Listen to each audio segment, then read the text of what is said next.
Now the serpent was more subtle than any beast of the field which the Lord God had made. And he said unto the woman, Yea, hath God said, Ye shall not eat of every tree of the garden? And the woman said unto the serpent, We may eat of the fruit of the trees of the garden. But of the fruit of the tree which is in the midst of the garden, God hath said, Ye shall not eat of it, neither shall ye touch it, lest ye die. And the serpent said unto the woman, Ye shall not surely die.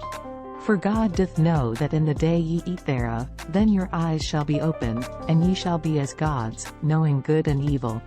And when the woman saw that the tree was good for food, and that it was pleasant to the eyes, and a tree to be desired to make one wise, she took of the fruit thereof, and did eat, and gave also unto her husband with her, and he did eat.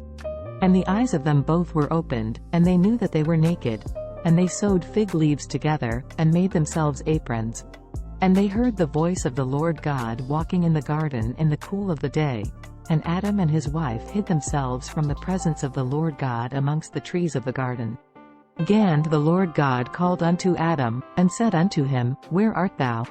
And he said, I heard thy voice in the garden, and I was afraid, because I was naked, and I hid myself.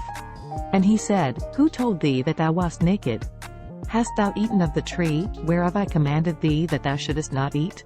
And the man said, The woman whom thou gavest to be with me, she gave me of the tree, and I did eat.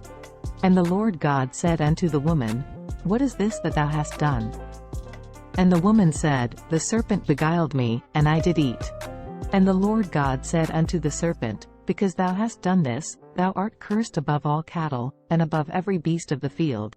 Upon thy belly shalt thou go, and dust shalt thou eat all the days of thy life. And I will put enmity between thee and the woman, and between thy seed and her seed. It shall bruise thy head, and thou shalt bruise his heel. Unto the woman he said, I will greatly multiply thy sorrow and thy conception. In sorrow thou shalt bring forth children. And thy desire shall be to thy husband, and he shall rule over thee. And unto Adam he said, Because thou hast hearkened unto the voice of thy wife, and hast eaten of the tree, of which I commanded thee, saying, Thou shalt not eat of it. Cursed is the ground for thy sake. In sorrow shalt thou eat of it all the days of thy life. Thorns also and thistles shall it bring forth to thee, and thou shalt eat the herb of the field. In the sweat of thy face shalt thou eat bread, till thou return unto the ground, for out of it wast thou taken, for dust thou art, and unto dust shalt thou return. And Adam called his wife's name Eve, because she was the mother of all living. Unto Adam also and to his wife did the Lord God make coats of skins, and clothed them. And the Lord God said, Behold, the man is become as one of us, to know good and evil. And now, lest he put forth his hand, and take also of the tree of life, and eat, and live forever.